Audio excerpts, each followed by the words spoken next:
Mount Scrapmore with Brenda. I'm Brenda, and we're here today with Heather, one of our admins at Countering Mount Scrapmore.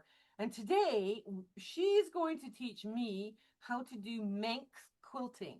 Okay, Heather, hi, how's it going today? Hello, Brenda. Lovely to see you again. Yeah, how's it in England today? Good? Well, it's a bit dark at the moment because it's evening where we are. We've had quite a pleasant day. Yes, we have. Oh, We've had some windy weather, but it's been a sunny day today. It's been lovely. yeah, it's like almost 2 o'clock here in the afternoon here in Canada. So, and sunny Alberta is living up to its name. So that's all fine and good. Yeah, you're going to teach me how to do Manx today. So, where does this all come from? Just give me like a little brief, like blurb history of what is Well, quilting. as usual, I was doing a little bit of virtual quilting, watching Brenda and the like, and I sort of I fell upon this, as you do. And it was started in the place called the Isle of Man, which is, if I give you a little map there, Yeah. you see that little tiny island in the Yes, middle? I do. That is the Isle of Man, and that little dot down the bottom is me. So that's I come from.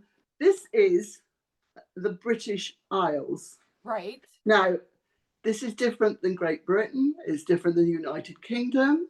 They're Yeah. all different. They're political and geographical areas. But the Isle of Man, although it's sort of attached to us as a British Isle, it's a crown dependency. It has its own government. And the government goes right back to the Vikings. It's one of the oldest governments in the world. And they self-govern.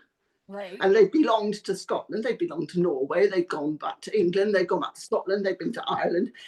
Everybody fights over this little island until about 1400, and then it comes 1800. It comes under the government of the United Kingdom, but it's not part of the United Kingdom. But we look after things like foreign relations and defence for them. Okay. But they have their own parliament and own money, and they have their own language because they're Celts. But they're an independent little place. So in the 1800s, the beginning of the 1800s, they wouldn't have had any money, and they wouldn't have had lots of bolts of cloth.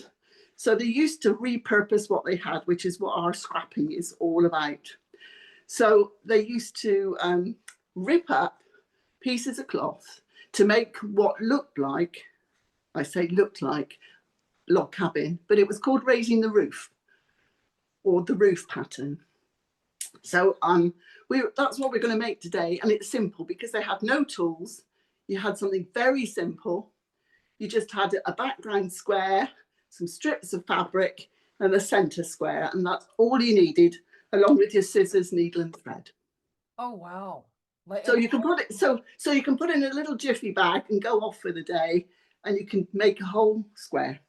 so it's one of those hurry up and wait projects that you can take to doctor's offices or Absolutely, absolutely. Sat in the car, you yeah. don't need anything much with you. So that's what I like about it, and the fact that it's traditional. I thought it was very interesting. I've read up about it in a few books, and lots of places all over the world, including Canada and America, they all had log cabin type of designs, but it's the way they're seamed together that seemed to be the difference. Yeah. Yeah. Yeah. Because I know the US they also had the pine burr or the pine burr quilts as well, and that's all prairie points, and it's a circumference of prairie points that point inward, right, to Yeah. provide uh, a heavy, warm quilt, or like a bedspread, not necessarily a quilt, but I mean, yeah, that's how they would do those pine. So this is different. This is quite a bit different This from is what those. this is different. The way it's sewn with a continuous thread that goes round and round the block. Okay, all right. So how do we get started on this? Like Right. we've covered the tools, very simple: scissors, needle, We thread, yeah, iron. we've You know, right, little pair of snippy scissors. yeah. Um, I've pre-threaded my needles, so you can use anything really. I pearl cotton if you don't mind sewing with string. Or I think what's really easiest is if you have a good sewing thread, and if you knot it on the end and you hang it over your needle, so that when you drop your needle, you don't forever lose it and have to rethread it, which is a Yeah. real pain. So But for the ease of seeing, I'm going to do mine in bright yellow string. okay, yeah, But because we can see you're stitching that. But yeah, you use two strands of thread and a knot at the end, right? you do, you Yeah. do. Now they also the Isle of Man's also had thread conditioner. They had beeswax, right? So Indeed, and there's my little doobie. yeah, Because if you've got two strands, sometimes they want to separate out a bit, don't they? yeah. Or if you sew too long, or if your thread is too long, because I was taught not your thread shouldn't be any longer than your middle finger, elbow. Absolutely. I so agree with you. I've also got some embroidery thread that I've just got one strand of here, which I just doubled over. And you're quite right. That's exactly how I would measure it, Yeah. with a quilter's knot at the end. Yes. Because Okay. otherwise you find it does a tangle with the tangle fairy, doesn't it? You Well, know, they it's not come, really tangles with a tangle fair. I mean, you can it's a throw twist. yeah, you can throw conditioner on it to Yeah, make sure that it stays yeah, untangled. But yeah. your thread wears. If you've got these great big long threads, you've got like a very frayed thread by the time you get to the needle part of the thread, right? And then you find it's all broken and yeah. Yeah, it's The good thing not. about this stitching only shows on the back. Where Oh, you're stitching from the front, you haven't got to be the best stitcher in the world. It's a bit like even is better than tiny, but I find with doing all the examples that I've been doing, my quilting is actually getting a bit better, my hand quilting, because I'm getting used to even stitches. So now, Heather, is there a sewing machine method for this as well? there is. The only difference with that is you don't do this sort of quite contiguous method with the sewing. You have to sew a log at a time, but you can still do it with getting the pleated effect that you get to the actual block. Okay, all right. This is a Manx block, Oh, that's cute. and you can see it's got all little pleats going up. But unlike the folded patch where you can't see any stitches underneath, Oh, wow. and you just see the stitches on the back. But please don't judge my quilting Oh, stitches. so it's okay. Now, now you're just using a piece of cotton, right? Just a piece of cotton and Yeah, two pieces and attaching two pieces to the front, right? But could you make like because I'm in Canada and Canada gets cold in the winter, because we're like in northern Canada, so we can go weeks at 40 below. Like you could use like flannel or batting, or because you're anything that you can mark up. With using cotton, because of the way the creases are sewed as folded as guidelines, right. cotton gives you that nice crisp crease. So if you were using flannel, you'd probably want to get out your ruler and marker and gently mark it up so that you can see where you're going. Okay. All right. Well, yeah, that would make sense. But But it would, then it would but, be but it a would be nice heavier. and cozy. Yeah, it would be a heavier quilt, and it would be warmer too. Yeah, that Yeah, would. it sort of reminds me of a backwards Kawandi. The Kawandi works from the Yeah. outside in, and this works Oh, from the inside out. yeah. Pretty much from what you've Yeah, explained. Okay, I'm anxious to get started. So how do we get because Heather today is going to teach me and hopefully she's going to teach you guys as well. So how do we get started? What do we cut first? right. The first thing I'm going to say to you, there's a traditional way of measuring, and then today we would use a rotary cutter, a ruler, a square, or whatever. So traditionally, the size of your block would be from your tip of your thumb to the tip of your little finger. Now, on me, that's about 8 inches. So I would have an 8 inch. I think this might have been a bit of old sheet or curtain lining or something like that. And then you'd measure along 8 inches, which I'll quickly do on my board. And Okay. then you'd snip it at the 8 inch point.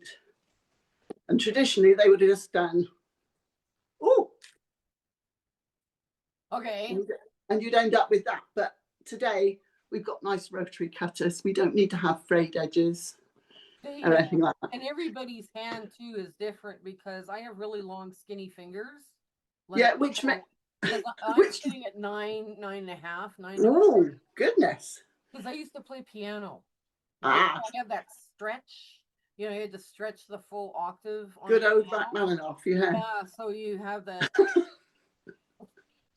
Well, Oh, that's great because it just goes to show, though, it's not very good for a group quilt if if you're doing it the traditional way. Only one quilter made her own quilt. You can't share, okay. but you can with measurements. So you start off with an 8-inch block. Hey, I've got an 8.5, but that's okay. No, your square, whatever your square Yeah. is. Then Okay. mine happens to be 8, and you crease on the diagonal lines. Do you see? Yes. So you just fold it. Now you can iron them, or if you've got hard nails like Brenda, you can just crease it in with finger pressing. Okay. And you Got want it. to keep those guidelines because to make the rest of it, you need 2-inch strips for going around your logs. And that traditionally was the measurement here between your joint, your thumb. And for the center, the hearth of the home, you need the height of your little finger here. Okay. So we've got the measurements that we can let people have, that we did it for the modern way, Yeah. and let people know. So you've cut a little square for the corner. Right. And you've cut yourself a strip that's 2 inches. So this 2-inch strip, she says, 2 inches, you could go from 1.5 to 2.5. So if you've got jelly rolls or anything, you could still use those. Yeah. And it depends on how long the traditional method is, how long your thumb was from your. Absolutely, and how long your middle finger is. And Right, but so, we're going to say what, 3 inches? yeah, I've got a 3-inch square for the center, my I got hearth of three and my a home. quarter, but I got 3 1/4. And then to square it up, you pop it to the corners to your diagonal lines, Okay. and that will get it in the middle for you. All right. So I've got And, mine. I got mine ready. Okay, I got the square ready. right. The next thing is we have to put some guidelines around the edge to show where we're going to sew. To do that, if I can just tip my camera a second, I will show you what I do. Okay. Can you see? Yeah. Yeah. Yeah. Yeah. You fold the outside edge of your foundation to the edge of your center square. But no overlap, right? Don't overlap, just to meet it. Okay. And you just want to put a nice crease in along there, and then do it again. Now you can do that with an iron if you'd like to. They didn't have many Manx irons, I don't think, but you can do it with an iron. Yeah, But you're you still have to like do it. tossing that fabric, that first fabric that you put on there, right? Yeah, you just have to get your crease lines in it, And you go all the way around the square. and you do each of the 4 sides. Okay, now I pre-marked mine because we talked a little bit before. Because I was like, okay, I don't want to sound like an absolute idiot. We will succeed. But yeah, this has kind of intrigued me, right, for a while. And Heather's finally graciously found time in her life and my life. And so we're just pressing along with my fingers and my fingernails. So, yes, okay, so we've got our basically 4 lines now. Yeah, so you should have 4 little gaps between the edge of your center square and the edge of your foundation square. Okay. Yeah? Yeah. Now, the first thing we're going to do is sew our strip. Okay. Our strip. So we need our first strip. So you can do the light dark for log cabin types things, or you can have it all scrappy or whatever you like. And you start, what, a 1/4 inch in, right? From where Yeah. the edge is? So let me just find my needle. And you start, can you see? You start a 1/4 inch in from that edge. Okay. And you sew it to within a 1/4 inch of that edge. So don't go right to the very end. There is rhyme and reason to this. So now, one of the things, if you're doing a 1/4 inch seam, right, on the outer edge. well, you can do 1/4 to 3/8 because you get away with it because it's got these lovely little pleats. It doesn't have to be that accurate, really. Okay. Now, if you wanted to make a 1/4 inch, I would put the washi tape, 1/4 inch washi tape on Yeah. my thumb, because that's where I'm holding when I'm holding my stitching, my thumb is in the way, right? So it makes a handy little ruler. It's great if you're one of those people that really like it to be the 1/4 inch, but this one is for the people that are just okay. Let's go for it. Yeah. Well, I'm Yeah. showing. I'm having a good time with it. So yeah, but So we've got to there, and then you fold your strip back okay. level with your square. Wait, all of a sudden my fingers aren't working here. Oops. Oh no. Get That's out. all right. Get out of there. Okay. So now I've got my 1/4 inch, and then I put my needle back down. You put your needle back down through the work Okay, got it. and let it have a dangle, And right? then you push your that's Fold your strip back and cut it level with your square along this edge, the next level. edge. Okay, all right. I've got So my this is where you get your scissors out and just, can you see I'm just cutting that. yeah. Again, it hasn't got to be a thing of beauty, which is great for people like me. So now I would fold this first piece To the first line, I've just okay. put a little, if you're happier when you're doing this, if it for the first few times, if you put a little marker there, you've got 1, 2, 3 marks because you've got your 1, 2, 3, 4 spaces. Right. So this is the first piece and it goes up to the first marker. Right. Okay, goes to the first marker. And then I just pin that just to hold it in place. You can do your finger pressing if you like to let it sit nice. Okay. And I will just say it's right side to right side of fabric when you're sewing the strip on, because with batik, sometimes I've got a batik here and you can't always tell. And ask me how I know that you can do it the wrong way, because yes, I know. I tell people you can't tell which side of the batik is the right side or the wrong side. Don't worry. Well, if you can't tell, it doesn't matter. But when you just miss it by a mile, you notice it. Okay. So now I'm So going to lay my next piece. so that now you would do the same if you're doing a log cabin. Yeah. So Sort of. that's what it looks like so far, right? Fabulous. Okay. Okay. Now we So you lay then piece. now it depends. Lefties might go the other way, but you're right-handed, I take it. Yes, they're going to go the other way. So I'm so with your right. flap going upwards, you want to turn the work clockwise. Right. Okay, and then you can lay your next strip. I can't even tell what there's back down on here. Right. To cover your next side of your square. Now it might be easier to fold it back and cut it off here so that you haven't got this tail hanging. But I think you're using scraps, aren't you, Brendan? Yes, using scraps, but good old scrappy tradition, which I can show you some that I've done scraps later. I've got a few. I won't tell you how many samples I did of this before I got it, just how I liked it. That's okay. So you just cut that bit off your, place it on the edge of your square. Okay. I now, traditionally whether they would have had pins, I don't know, but I pin it. Just pin it till I've sewn it.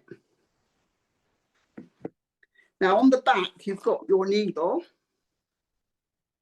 here. Okay. You've come down here, and now you're going to go along this right angled edge here. So you want to take it like 1 stitch width and pop it back through everything. Okay, got it. Okay, so it's coming out here. Do you see where it's coming out? Yes.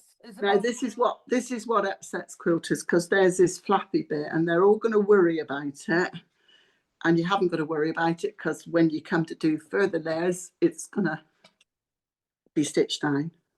Okay. So you're probably about 3/4 of an inch in from your edge. About 1/2 inch. Yeah. Or so, depends. depends on the size of your creases. And I've just unthreaded my needle. Oh, talking about needles, I don't know whether people have got preferences for needles, but I use for my pearl cotton. If I do it with pearl cotton, I use a number 3 milliners because it's nice and straight, and the eye is within the shank of the needle, and I find it goes. They're a bit long. Some people don't like them quite as long, or you can use just an ordinary embroidery sewing type needle. So again, doesn't have to be anything special, but something sharp to go through all those layers.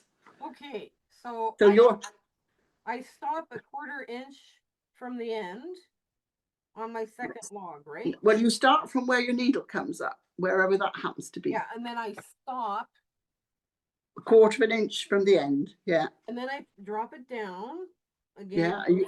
Yeah. Gosh, you're doing it fast.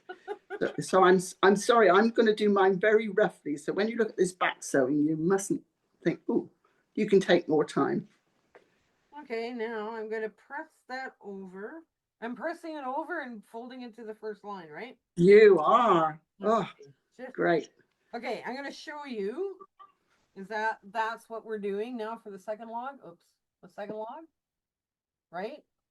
Oh, lovely. Yeah. Okay. You got it. So you've got it. So you should have a nice little pleat. So you've taken your needle back down, let it dangle behind. I got it down. And then you folded this one up. So you've got a little pleat. Yes. Right. The fact that when I've shown this to other people, the mistake that's easy to make is when you want doing log cabin, you want to see that seam. Well, you don't want to see a seam with Manx. You want that little pleat to be there. Okay. Easy. Oh, wow. Again, so without being too boring, you go turning it clockwise. All right. And don't forget to change your colour, your dark or light or whatever, because ask me how I know that. I've ended up with 4 darks going round and think, oh, I didn't stop using my other strip. So I then put down a pink bit for me. I'm still trying to figure out how to. Okay, well, it shouldn't need. Wait a minute. No, I'm good. Okay. So now when I'm coming up to do my third strip, I just come up from the back where I left off, right? You do. Yeah, I'm impressed that you're that far ahead. You're whizzing. You're whizzing. So that comes up from the back. Well, maybe you're a good teacher. Have you thought about that? No. Well, it would be nice. I do enjoy teaching. I belong to a really lovely quilt group. Yeah. We're called Quirky Quilters, and that's a very apt name. But they're a lovely group of ladies, and we do all sorts. So we do workshops for each other, and we share knowledge, which is just so great. Oh yeah. They're a lovely bunch, and I've belonged to them for some years now, and it's the highlight of my every other Tuesday, I have to say. They're lovely. Yeah, so, I have a guild meeting tonight, and I'm very much looking forward to it. Yeah. Yeah. Just seeing what others are up to, and they come along and you think, oh, what are you doing there? And how do we do this? And so I'm just going to, because my thread's getting a bit short. Yeah. I'll just show you what you do when you run out of thread. Okay, hang on. I'm almost at the end for the third. Oh, are you? Oh, you. Yeah, just let me. Ouch. Yes, the number of times I've gone into my thumb here. Okay, now I've got the third log. Once you end the log, you go back down. Yeah, 1/4 inch from the end. Right. And tip it up to that first line. And then you finger press, to the next line. Yeah. It's divots, next series of divots, and it should look like this, right? Fabulous. Sorry, I'm just having to look. Yeah, fabulous. Okay. So, and my thread is dangling, so we're good. Okay, so you're running out of thread. I'm running out of thread here. So all I do is where you've got that little flap in there, as long as you don't go through the foundation, I just take a little couple stitches. You can do a weaver's knot or all fancy stuff, but I just take a couple stitches like that, cut it off, because it isn't going to show. None of that's going to show, remember? Right. And then you just take your next bit of thread and start it off with a knot again. So, you know, it's just so easy. And you think, oh, that looks a bit rough, Heather. But if it's, you know, it's fine, because it's all when you've done that pleated bit, the next bit that you've just done, and fold it up there, your stitching all disappears underneath. Well, I'm quite impressed so far with this. You're going great guns there, Brenda. Great guns. Yeah. Okay. And then you have to do the colour again. But can you see how badly I cut that off? But it doesn't matter. Right. You know, if you want to go across the, you know, you've got that nice line, haven't you? If you want to go along that nice line, just when you do that, just be careful you don't cut your foundation. Ask me how I know. Okay, so I'm going to run out of thread on this log, but it's right at the end of the log, so I should be okay. Right? And so that if I run out of thread at the end of my log, I can. Well, yeah, it's actually, I would take, at that point, I would take your knot down through before you flip it up. It's almost better to run out in the middle of a, you know, a run of stitches. It's a lot easier than trying to do it at the corners. Okay. All right.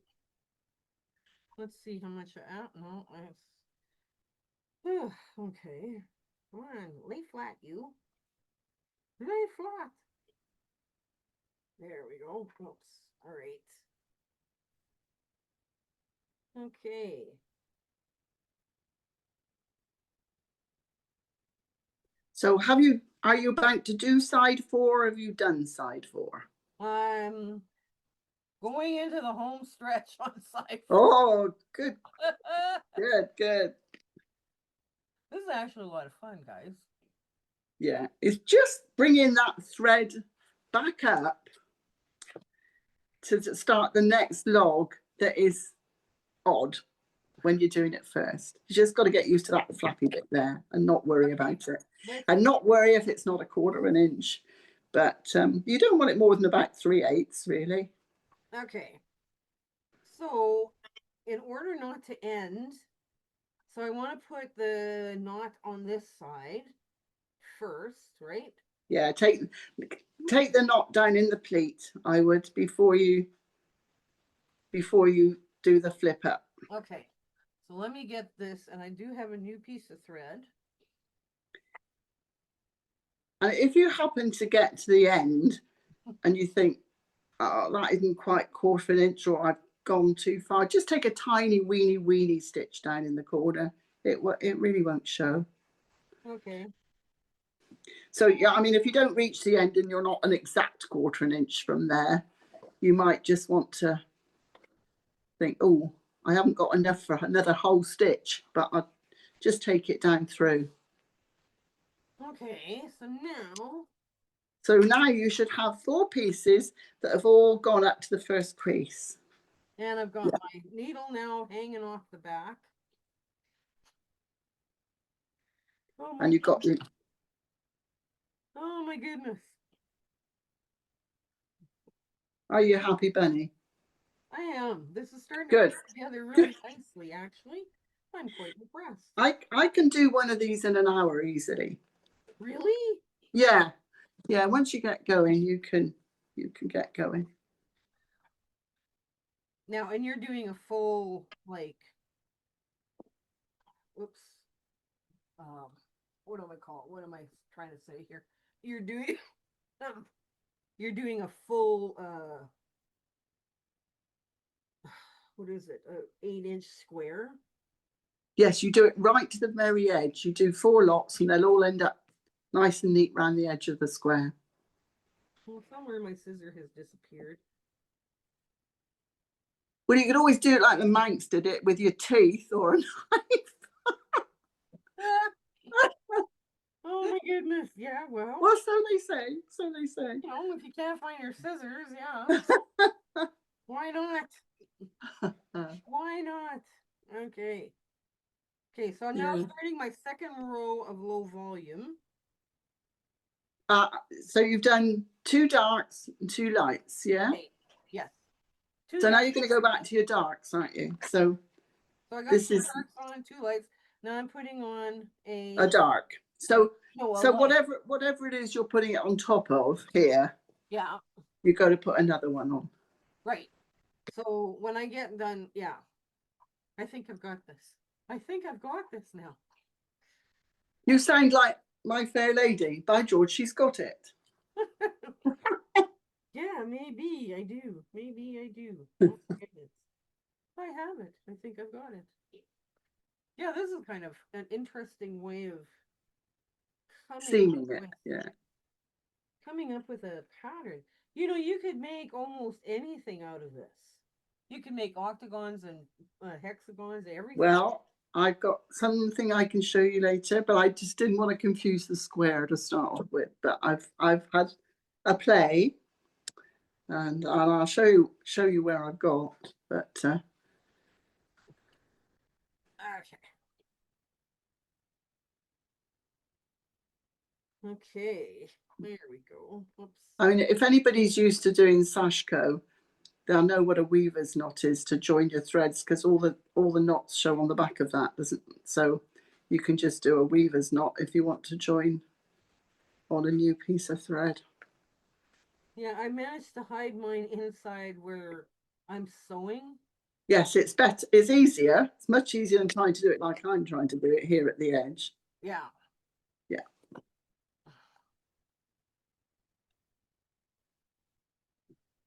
But those little pencil marks, like, do your tools just go missing when you haven't moved?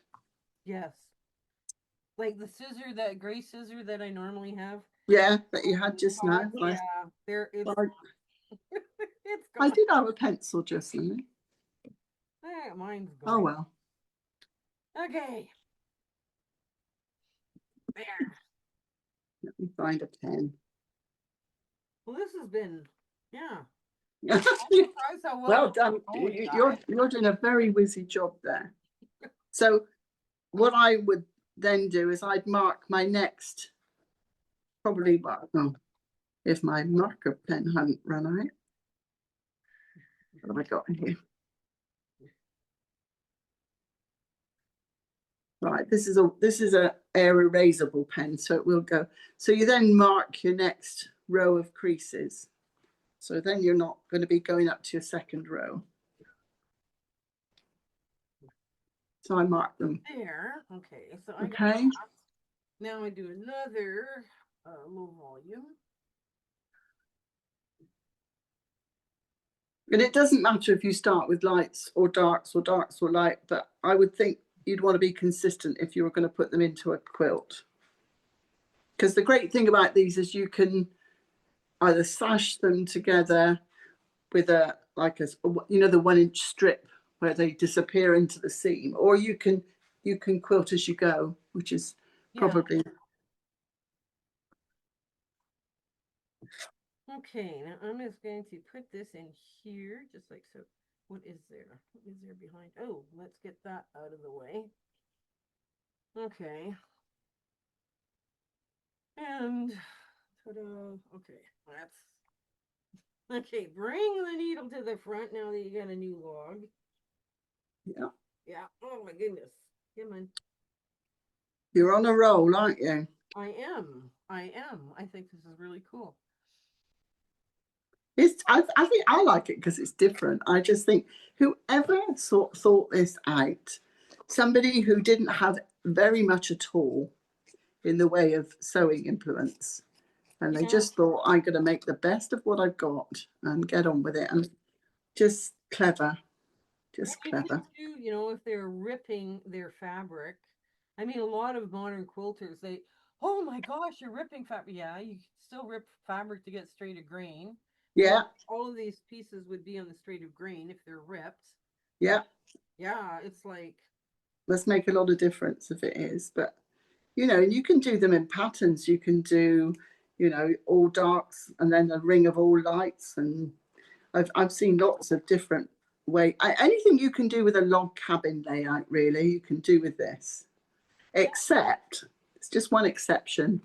If you're hand stitching, you can't do courthouse steps no, because courthouse steps isn't contiguous, is it? You just can't do that spiral round and round. no, Because it's one side to the other. But you could do that if you machined it. yeah, And then I'm not sure technically how the people in the Isle of Man would feel about that. Except we all have to adapt patterns. Nothing is new, is it? Nothing in quilting is nothing new. is new. Nothing is new. Nothing's been No. new for, I think, forever, you know? Like, um, quilting actually took a lot of its patterns from tile makers, and tile makers took a lot of patterns from quilters. Mm. You know, that's kind of where we're at, you know.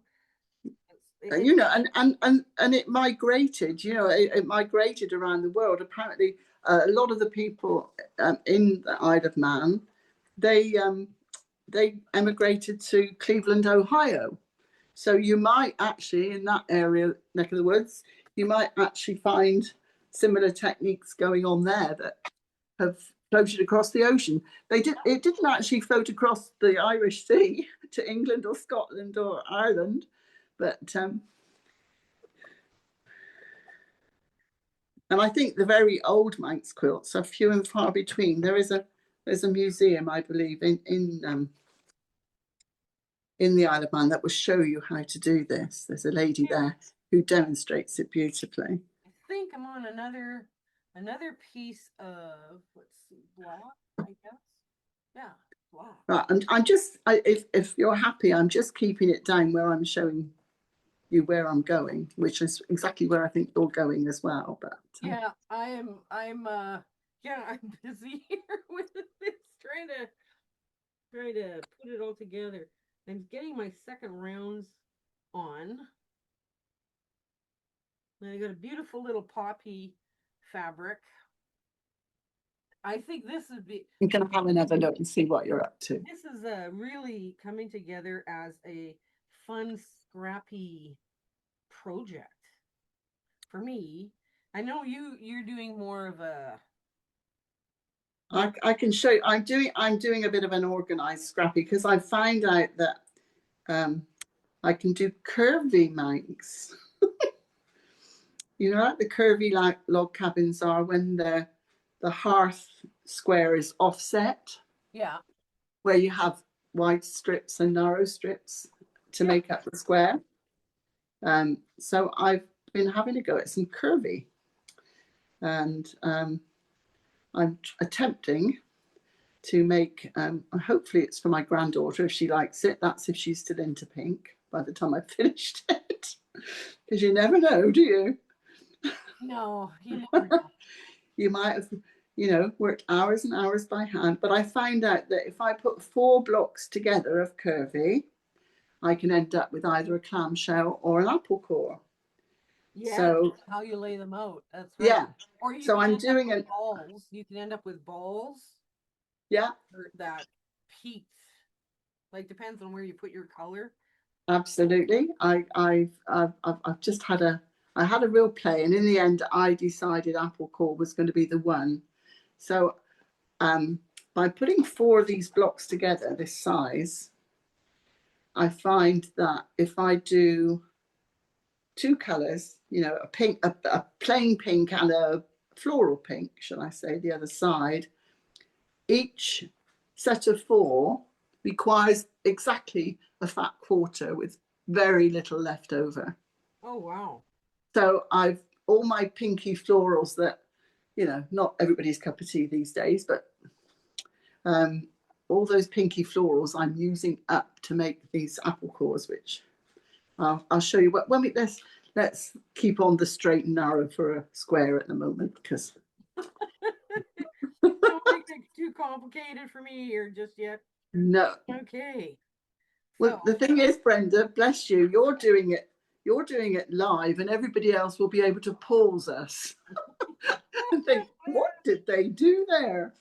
yeah, and they're going, hello. Okay, I'm just gonna show you. Oops, I've got a bunch of string now. I'm just covered in this stuff all of a sudden.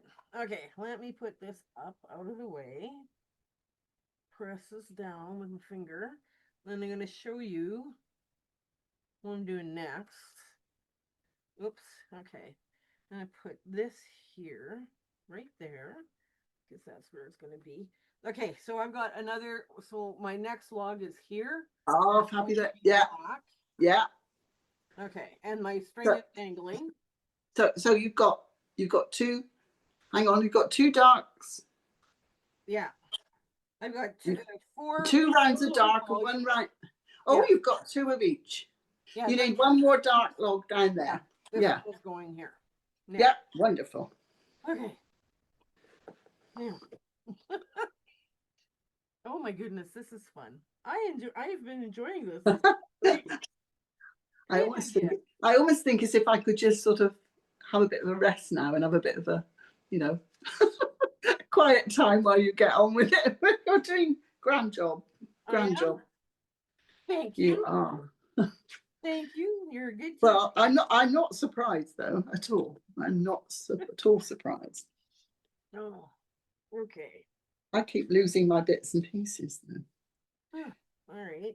Guess who's just sewn her batik on in the wrong way round? But never mind, it's a batik, so hopefully nobody will notice. No, that's the thing. Everybody's like all worried about what the quilt police will say, and Oh, I think they actually very nice pot holders. You could if you weren't happy with your quilting on the back, you could put a nice layer of Insulbright or whatever hot proof stuff you had and a backing and put a nice binding around it and they make a pretty pot holder. So if nothing else, my friends might have a load of pot holders for Christmas. somebody, somebody suggested I could actually put them back to back and yeah, just have a nice thick pot holder without having to put too much in because there's quite a bit of substance to them when yeah. Once you you put get them. them going, yeah, Yeah, it's surprising really. You think, oh, there's going to be a bit, floppy, but there are, for the quilt police, there are 3 layers that you're sewing through because people like 3 layers in a quilt, don't they? yeah. But there are 3 layers. Well, and two, people use Insulbright, and I was always taught if you use two pieces of cotton batting in your pot holders or trivets, Yeah, yeah, it will protect your surface. yeah. So I'm So kind you of could. like, I've never bought any Insulbright. I have tried it. I've made sort of like mini pot holder things, but Okay, my thread has disappeared. Oh no, there it is. All right, hang on. Oh, there's my scissor. Okay. but of course you could always, like you say, you can always choose a nice complementary thread to the back, and then you don't see any of your stitching at all, hardly. Yeah. Mm. But also too, I have lots of embroidery cotton Mm-hmm. that I do not know what to do with. And if you use one strand sort of doubled over and knotted, 2 strands is quite a good strength for is what I'm using on my granddaughters. I'm using up my pink embroidery threads that I've seen to have so many of. Because I'm not a fan of cross stitch, I have to say. I'd rather stick pins in my eyes, as I used to say to my friend who did fair arm knitting of socks. I say no, rather stick pins in my eyes, thank you.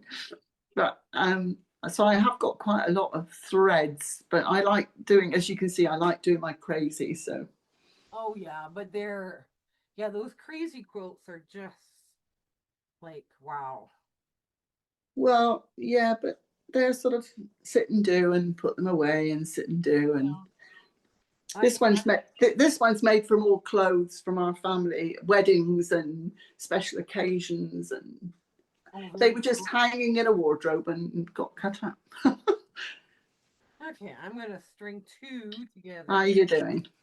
I'm doing okay. I'm You having do? more problems threading the needle than I am actually. But yes, we have to have that kind of fun. You know, when I was a kid, when I go over to my grandma's, my job, one of my many jobs, was actually threading the needle for her Oh, because she couldn't see well enough. She wasn't able to see well enough for her handwork. Like she could do handwork and hand quilting because that's all pretty much by feel for her. yeah, But she said when it came to threading needles, so you'd thread like as many exactly what needles as I'm she trying to had in do the now. house, and then she'd want you to come back. So I got really good at threading needles Yeah. because there was those needle threaders are like just you still have to be able to see what you're doing to use needle. It's funny. It was my granny who taught me to sew, and didn't have a quilting tradition in our family at all. I was the first one ever to make a quilt in our family. Oh, And this part of the world used to have a great gloving industry. And my granny's job was to put the lining of the glove on her hand, put her hand inside the leather glove that had been made. Then she would take both off, tip them upside down, turn back the bit of leather, chop off the lining to the right level, turn in the hem of the leather glove around the wrist bit, right. and hand hem them. She used to have somebody come with bundles and bundles of gloves, Oh and my she would hand hem them at home, and then somebody would come and collect them again, and she'd get paid by how many she'd done. And that is how I learned to sew, hand hemming leather gloves. But woe betide if I got it wrong, I had to do it correctly. yeah. But she also liked to embroider tablecloths and things like that. So one of my jobs was getting her tin of silky cottons and getting them all straightened out and in colour order. And I was a child a bit like that. I just liked it all. Yeah, Yes, so I enjoyed hanging out with the mom and the grandmothers and everything in the sewing room, but they were, you little kids in a sewing room sometimes are just a pain, right? They'd shoo me out, then I'd find an excuse to come back in, and well, ours were doing it for to feed their families, so they didn't really want to stop too much. And my mum had one of those old treadle sewing machines, yeah, and I used to have a go at making dolls' clothes and things like that. I bet they were pretty horrendous, but I was happy with them. yeah. I My Barbie was a clothes horse because that's where all her the scrap boxes where all her clothes came out of. Yeah, But then you only make so many Barbie clothes too, and then it's like, okay, you're a bit younger than me. We had Cindy in the UK. Barbie was just about, but I remember having a Cindy. Oh, happy days. They were happy days, though. Very happy days. yes, they were. I was given my mum's neighbour was a sewer, and when she knew I liked sewing, she gave me her old sewing machine, Oh and wow, it was but it was one of those little black sort of Wilson and Butler type ones in a wooden box. Of course, when it was old fashioned, it got just thrown out. I thought, I wish I had it. Oh, oh one of those that did a chain stitch, and yeah, yeah, I remember those. Wow, yeah. yeah. My granny had a Dolly Varden, and I never knew what a Dolly Varden was until much later in life. But there was a type of sewing machine. I quite like the history of sewing machines too. I've got a small collection of toy ones, including some of Mr. Singer's. He was quite a man, wasn't he? If Yes. you've ever done the history of Mr. Singer. Yeah, I have a Singer 3115 that was made in 1915. Oh, I love it. Well, I was lucky for my birthday. I think it was last year. I had a centennial featherweight, Mm, and but I don't get her out very often because I keep thinking I've got a nice modern sewing machine up there, and but I should get her out really. She could probably do with a bit of a drink and a spa really. yeah. Yeah, you never let them get too. Don't let them sit too long when you, especially if you've got numerous ones, because they get their spa and all. They're packed with oil and grease and all the rest. Yeah, And then what happens if they sit? They might as well have left them dirty, yeah. right? Because they just that grease and oil and Gunk. everything. Yeah, it just turns into crud, right? So Mm, yeah. I best you're making me think I should get her out soon and give her a bit of a treat. But I called her Nora after the lady who gave me my first sewing machine. So oh wow. she's Nora when she gets sewing. Look, I've done it. I've done it. Look what I've done. Oh no. Oh no. So you have to unpick it? Oh The no. beauty, well, yeah, but it's hand sewing. All you've got to do is chop it off and just unpick it. It's a lot easier than unpicking machine sewing. Show people how you unpick it, because if somebody's trying to. Well, I've just taken my needle off, but I Okay. just, being me, I just thought I'd just try out a few little stitches with the same colour thread. Can you see? Yeah. Of course, I did tiny weeny stitches on this one, and then I just tip me down here a minute. I think you can see me, can't you? There. And I just go back in and just pull them back out. Yeah, because I always think too, if a beginner, like a real true beginner, has never had anybody in her family show her how to even sew on a button, and she's Yeah, down this path of being a quilter or sewing or whatever, they need to know how to do the repairs when they make an oops.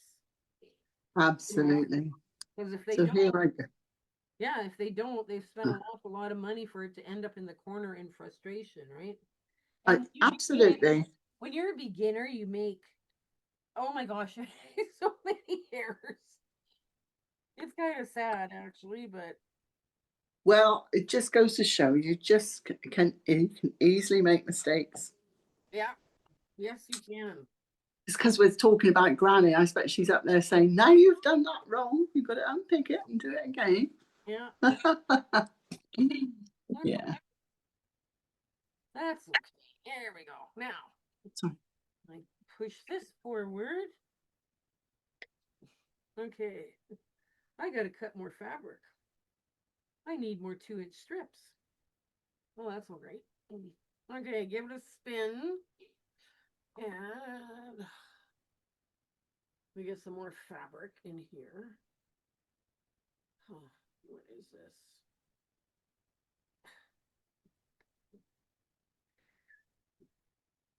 Okay. Oh, what have I done? Oh, okay, never mind. I got this. I'll just pull this out. No, I won't. Yes, I will. I've got a tweezer. Ugh.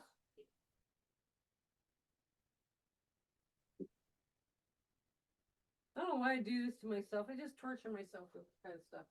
Um, I'll put something in my scrap box that has been sewn, and then when I get to it, it's like, oh, I have to pick all the stitches out.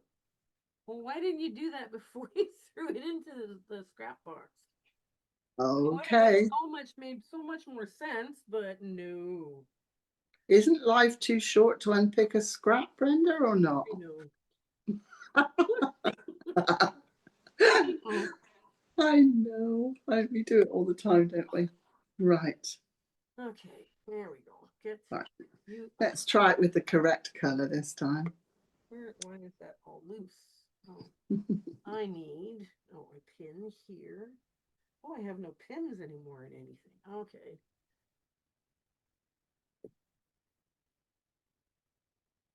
That would explain so much. I'm really surprised when I'm looking at this how flat everything is laying. Yeah, I have ironed these, but I was showing a few girls at my quilt place, and they said, "Oh, we actually like it sort of wrinkly," and I think one of the original sort of thoughts behind this that it was the waves of the sea, although they do call it, as I say, raising the roof or the roof pattern. But they Yeah. do say they think it was influenced. The pleats were influenced by the waves of the sea, but. Who knows? Yeah, because this is yeah, like I was quite mind you, I've got pulled out enough black and white or low volume scraps that I could probably do quite a few quilts. Yeah, actually, it does. Um, Roughly speaking, I find it takes up 2 widths of fabric per color. It's amazing how it does it, but the blessing is it uses a lot of your scraps. Yes. Well, I can see that because you're only seeing like less than a half. You're using Yeah, a 2 inch strip and you're probably seeing less than a half an inch yeah, of yeah. fabric color. So, It does. It takes a lot of fabric, yeah. but then that's what gives it a reasonable amount of weight. Probably not Edmonton weight, but probably all right for somewhere in this somewhere a bit hotter. When we talk to some of your lovely Zoom ladies, they say, "Oh, we've been having 100 odd degrees," and I keep thinking, "Oh, goodness gracious, couldn't stand that." We're lucky if we get 70, Yeah. 80, But one thing in the desert, because when my husband and I were in Tucson for years, we were there in Mm, winter months and we were in alpine desert. And one of the things that really struck me is because you had the heat of the day, you really felt the cool in the evening. And it was yes. actually cold at night. Mm. And the longer we stayed, the more we felt that cold at night. It was like the weirdest thing, you know? Yes, you don't expect it to be cold, do you? But I understand what you're saying. Yeah. Just another little. I just started doing that so that it could be seen again with dark green. But just if you've got thin fabric, Yeah. if you use a dark thread, it will show through. So sometimes it's better to keep paler if you've got thin. I mean, this is just thin rubbish scrap that I had. I'm not even sure that it's cotton, but for these purposes, but I like cotton really. You Now, can't. the Isle of Man, did they ever use wool for their Oh quilting? yes, yeah. They used to do that. Yes, some are made with wool from old uniforms and coats. If I can find, if you bear with me, I'll find this lovely book. I'll just show you this lovely book. I don't know whether you can see. Look at the cover on that book. Isn't that just Oh, fabulous? wow. And it's called Making Connections. And it's connecting. It's all about logs. Everything that you want to know about a log quilt. And that I think that was a woolen one made of uniforms, and they've sort of put it together with half square triangles as well. Wow. So you could do a combination as well. Okay. Um, I need to cut. I need to cut more fabric. More fabric. I need more fabric. More Well, while fabric. you're doing that, shall I show you some of the things I've done? Yes. Some of the bits and pieces that I've Yes, I done. would love to see that. Right.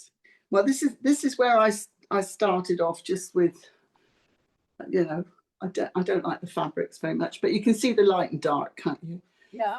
And you can get the light and dark. So that's where I started doing the Manx to start off with.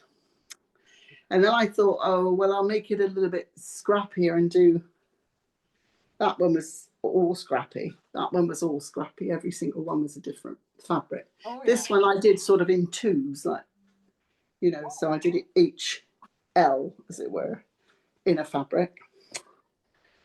And then, oh, this is another scrappy one. I quite like this. Again, this got the light and dark scrappy though. It wasn't too bad getting light and darks. Great.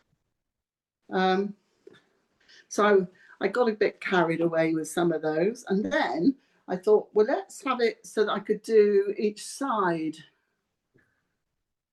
a different one. Oh, that's nice. And then when you do two and put them together, you get that sort of like Chinese lantern effect, don't you? Yeah. Very cool. So it's a sort of courthouse look, but of course you haven't got the opposites. They do go round and round like the. And then that's what that made me think of wavy. So I then went wavy. Oh yeah. Now that one is offset in the center, That's right? offset. Yeah. So with my 8-inch square, what I did is I put it 2 inches in from the corner here, and I had 1/2 inch lines on two sides and 1 inch lines on the other two sides to make up to my 8 inches. If that, sorry if it's maths that we have to do here, but it's, so if you had the wider strips with a 1 inch, so 1, 2, 3, 4 of those each way, then Yeah. your 2 inch middle, and then you've got 4 half ones. So your 4 halves, your 2 and your 4 make up your 8 inches. So that was the, so these are the ones I'm doing for my granddaughter. Anybody can see those? Can you see those? Oh, the apple cores. Yeah. Oh, nice. So when they go together, they'll sort of make pink apple cores in between. Do you see the? But I do like how those use the solids and the prints. That's gorgeous. Yeah. So they'll sort of alternate with solids and prints. And then, not content with that, I thought, oh, I'm going to have a go at hexagons. So I had a go with hexagons, but I did it. I did it with 3 fabrics. Oh. Oh, that's cool. Yeah, I like hexes anyway. But to mark that out, what I did is I bought, you know, those template sets you can buy that are concentric, you know, one fits inside. Yeah. You know what I mean? Those. And I had a set that was this size, the biggest one. Then the next size was 1 inch down, and the next size was 1 inch down. Yeah. So I put them on top of my fabric and just drew round each one, taking the next one out. And the center one was my hearth. Just hang on. I'm gonna show you the one I have. Did you we probably have the same one. Where did mine go? Oh dear.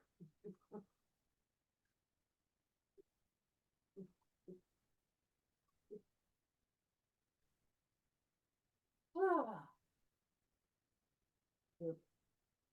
Like this one is the one I have. The nesting ones. Yes, yeah, they're octagons. Yeah. Yeah, but I have those in hexes. So, and they're about an inch. They're about an inch wide each. What do you call it? Not a circle. You know what I mean? Each one with a hole in the middle. And so I just did the middle one was the hexie I cut, and then I just marked it up with a pencil and just went round and round like I did with the. But I've used 6 fabrics on this one, so it almost looks pineapple-y, doesn't it? Yeah. I like that though. And then I thought, I don't want them spilling gravy on my nice applique Christmas runner. So I've done a Christmas one, which I haven't finished quite yet. And I put it on Christmas fabric at the back. So now you're just gonna bind it and So I'm just going to bind it like a quilt. Yeah. Yeah.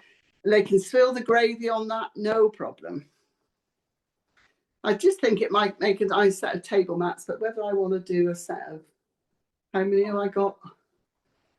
10 of us around the table. I don't know if I want to do 10. Not before this Christmas, anyway. Well, that's actually a good idea though for Christmas table runners because I have yards and yards and yards of Christmas fabric. Yeah. Let's see. Oh, I should probably cut. Okay, I've cut all that. All of that is going here. I need all that's going here. I need How are you doing, Brenda? Do you want to? I need 2 more pieces of low volume. And I'm good. I'm doing very well, actually. You are. I think you're whizzing ahead. You're very doing really well. You're nice and whizzy. Yeah, you are.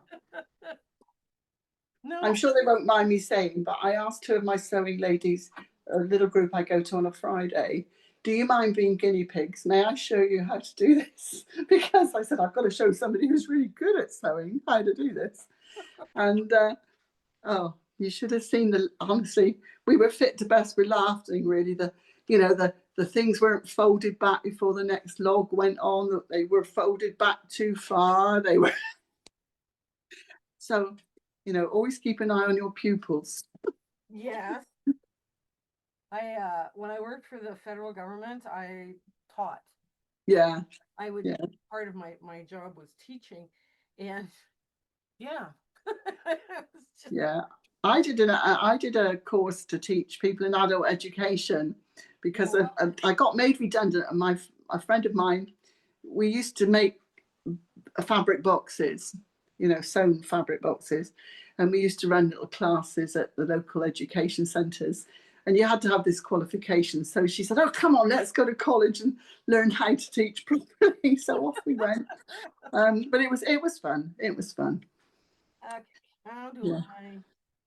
Okay, I have to hide this here. Just a minute. Okay, I gotta hide it in here. Oops. I Hide. must just congratulate you on your New York beauty in a minute. And sorry if I've got that the wrong way around. In your background, it's absolutely beautiful. Yeah, what I'm gonna do is I'm gonna give this is probably going to drop before the end of the New York Beauty so long because we're filming this today, October 7th, and we've got one more block to go, and then we got the borders and sashing. So I'm not sure when we're going to drop this, but this will actually drop. This quilt will actually drop So schedule before the end of the this goes, year. yeah, And yeah. everybody's all like, It's wait a minute. lovely. It really is splendid. Well, all of them are. I just I admire how much you get done. I keep thinking sometimes I ought to put a little post on your page saying don't use sleep meat. And I see how many quilts some of your members turn out. It just is amazing. But it's so lovely. It's inspiring to see people's quilts. I love it. Well, like I say, this helps generate some good karma too. Some Yeah, charity, some person in charity will yeah. hopefully see that and go, wow. Wow, yeah, I Uh, worry. the lady that I give my quilt tops to, because I don't have time to do the actual free motion quilting, Mm. and they are pretty picky about how it's free motion quilted, right? So, Ooh, they want to give a nice quilt, right? So they send them to long armors or whatever when I give a quilt top. And it's like, yeah, yeah. We have a lady who has a long arm and she does them for care leavers. yeah, Yeah, yeah. So we try and help out when we can. oh, yeah. I think it's very important that we get involved with our community and get out there and help because there's so much that we can do, right? But we forget, you know, Yeah. like, oh, they won't like what the quilting police have put too much pressure on us. Oh, I don't think they'll like that quilt. They won't enjoy Oh, this, or that's not the case. no, no. Yeah. And yeah, well, it's beautiful. It really is lovely. Oh, I don't know whether you can hear any meows. Somebody thinks it's their supper time. oh no. It's all right. Okay, But I'm stitching as fast as I can, kitty. no, no, it's all right. It's all right. Somebody is giving her supper. Thank you, Bri. Oh, okay. How are your kitties doing? Your new ones? Are they behaving? They're adolescents. Oh, yeah, absolutely. I If know.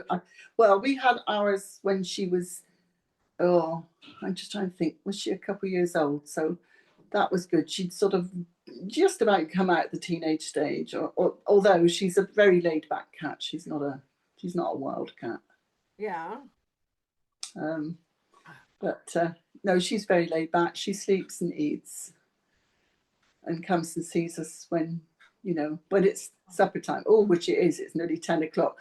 She can sit in front of my husband's chair and looks at him as if to say, "Well, are you going to move and do the right thing?" Yeah, You know. like eventually you're gonna feed me, right? Yeah. Yes, you are. Yeah. Don't you know what time it is? Yes. Yeah. Okay. So just I'm at the last log. Well, I got 5 more logs to finish my quilt. Right.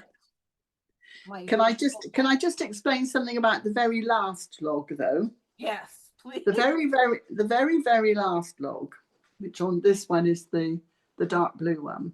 Right. When I'm sewing that one, I tend to stop a little bit from the edge here with my spiral. I tend to stop about here because if you're going to do quilt as you go, you want to be able to open that up. There's nothing to stop you continuing the bit of the seam. You can continue this little bit of seam up here, Yeah. but I would leave that sort of fairly flappy because if you're doing quilt as you go, which I don't need to tell ladies on this channel how to do quilt as you go, I'm sure, but you join the inside first, Yeah. or the pretty side.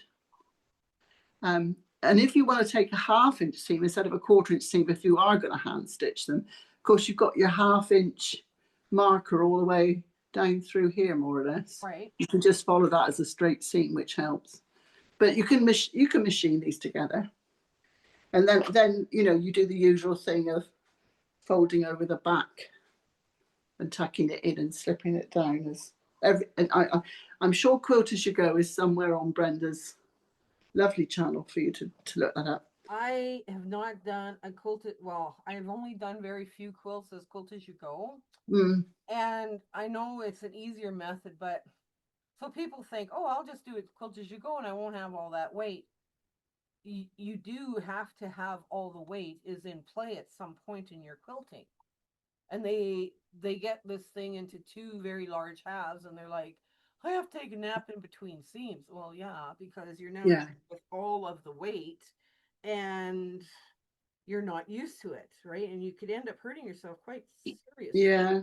I'm doing my granddaughter's one quilt as you go because I want to be able to pick it up and take it to my quilting class easily. And Yeah. I'm just doing over the seams with a little bit of a feather stitch or whatever, just to hold them down at the back. Yeah, one of the things that I tell that I when people are asking, they say, well, sometimes when they're doing their free motion quilting, there's so much bulk they can't get it in underneath their Oh, sewing machine. yeah. And I tell them, you don't have to put all the batting in at once. You can do Franken batting, Yes, you could. That's a good you know, idea. because you do all the center first. So then you do all that bit first. Then you're only dealing with the backing and the top and the center. And then you can do a long, narrow panel or whatever you want to do, however you want to do your quilting. But you always start with the center first. Well, if your center, look at that, I got to string some more thread. Okay, I'm going to show you where I'm at right now. And I've got, like I say, one more log each. I got like two, just a sec. Let me get this nice and flat with my nails. Hang on. So I did mine. I even put the carrot fabric in here. Oh, Brenda, that's great. Oh, Oh, oh, I'm quite surprised how fast this went. I would have had, if I do when I do another one, which I will be doing it by hand, I would have at least 5 or 6 needles of thread ready to rock and roll. yeah. I have to say, this was my ideal. And I've got one of those little. Have you seen those little clover dome things that you can load up with your Yeah, needles? Very, very handy. yeah. Yeah. My grandmother's pincushion, when I was done, looked like a pincushion had long white hair. Yeah. Yeah.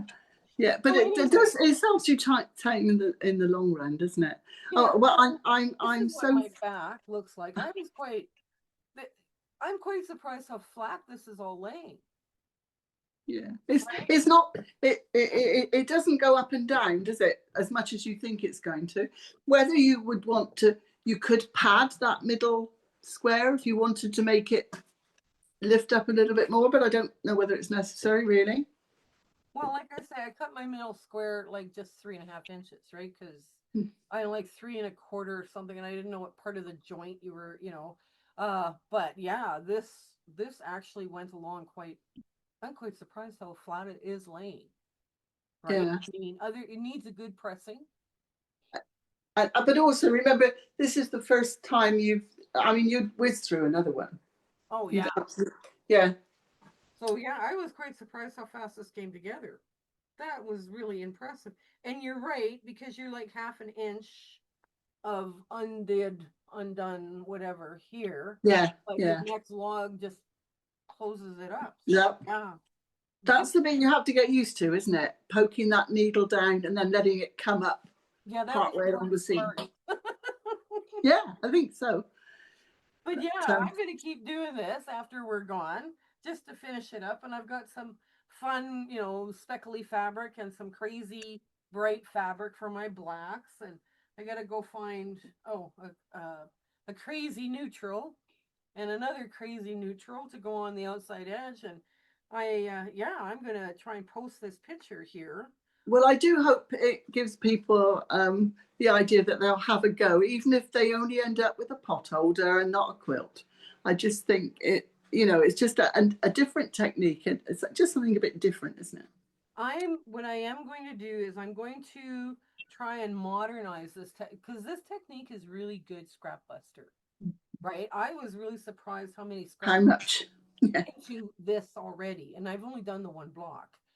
I'm going to try and modernize this so we can do this with a sewing machine and do a video on that too, and drop that in as extra content because this went together very quickly for me, right? For And me, a machine, it would go like wildfire. It would yeah. really, yeah.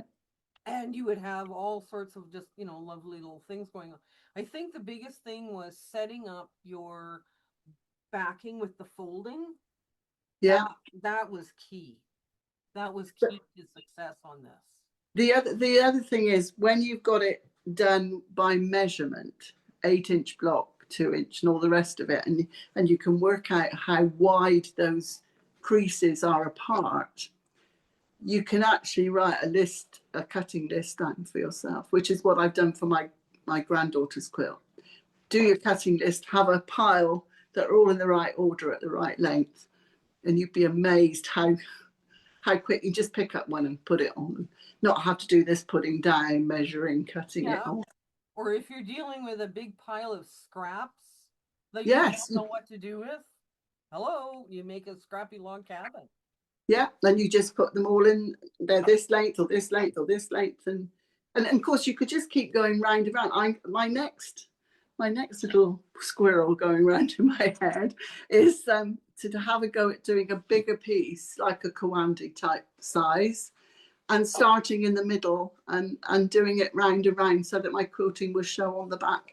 And I might even do, like we said, have another layer that's the foundation where it's marked. I'll just draw it around the center oblong with a ruler, put the ruler Yeah. marks around, decide how far apart they're going to be, mark them round with a ruler, and have a go, and have a go at getting rid of some of my scraps. And if it's sort of not lengths, it's bits, Yeah, and because see you what it can looks make like. quite a lovely table runner, a rectangle Yeah, table runner, just by making one long rectangle with a long center strip instead of yeah. like the red or the traditionally red is the heart, but you could put Mm. any color in here. And then you just have one long narrow strip of it and yeah, keep going round and round.